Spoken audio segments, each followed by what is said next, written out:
আসসালামু আলাইকুম রহমতুল্লাহ। রাশেদুল বলছি, কেমন আছেন সবাই? আশা করি আল্লাহর রহমতে ভালো আছেন।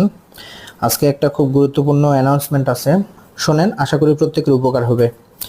সেটা হচ্ছে বিশেষত যারা রাজশাহীতে থাকেন তাদের উদ্দেশ্যে বলা, কিন্তু সারা বাংলাদেশের জন্যই, বাংলাদেশের মানুষের জন্য কথাটা বলা। সেটা হচ্ছে যারা রাজশাহী হতে, মানে এটা আমি ফেসবুকে একটা পোস্ট পড়ছি, পাইলাম সেই পোস্টটা, জাস্ট আমি নিজে পড়ি, আপনাদেরকে শোনাবো, জাস্ট শোনেন একটু। যারা রাজশাহী হতে ভোর 5টা থেকে 6টা এর মধ্যে রাজশাহীর বাস বা রেল স্টেশন বিভিন্ন গন্তব্যের উদ্দেশ্যে বাসা থেকে বের হন, তারা সাবধানে বের হবেন প্লিজ। এই সময়টায় রাস্তা পুরোটা ফাঁকা ও গুড়ি গুড়ি বৃষ্টির কারণে রাস্তায় তেমন লোকজন ছিল না।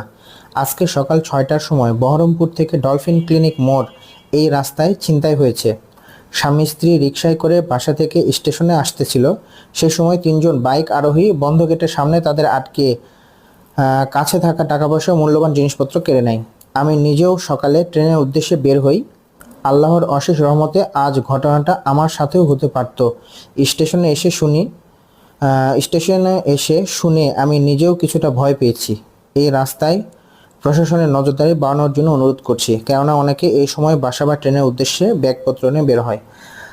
খুবই গুরুত্বপূর্ণ কথা। যারা ভোরবেলা, অনেক সময় ট্রেন থাকে 6টার, বিশেষ করে রাজশাহীর যেগুলো ট্রেন আছে, সকালের ট্রেন ঢাকার উদ্দেশ্যে ছেড়ে যায়, 6টার আছে, 6টা 40-এর আছে, 7টা 40-এর আছে, বা 6টা 40 বা 7টার এরকম একটা ট্রেন আছে, 7টা 40-এর আছে। তো এই ট্রেনগুলো সকালে, মানে খুব ভোরে হওয়ার কারণে বা সকালে হওয়ার কারণে রাস্তাঘাট খুব ফাঁকা থাকে। এবং বর্তমানে গত 2-3 মাস থেকে মোটামুটি ভালো রকম বৃষ্টি হচ্ছে, সকালে রাস্তাঘাট ভালো রকম ফাঁকা থাকে।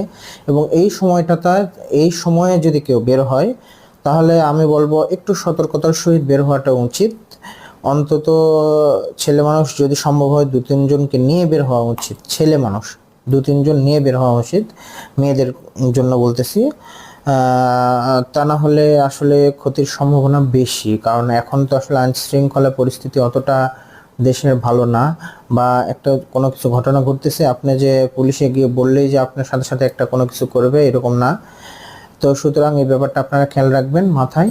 এবং সকালে যদি কোথাও বাসে বা ট্রেনে কোথাও যাওয়ার ইচ্ছা হয়, সেক্ষেত্রে অবশ্যই সকালে সতর্কতার সহিত বের হবেন। আসসালামু আলাইকুম রহমতুল্লাহ।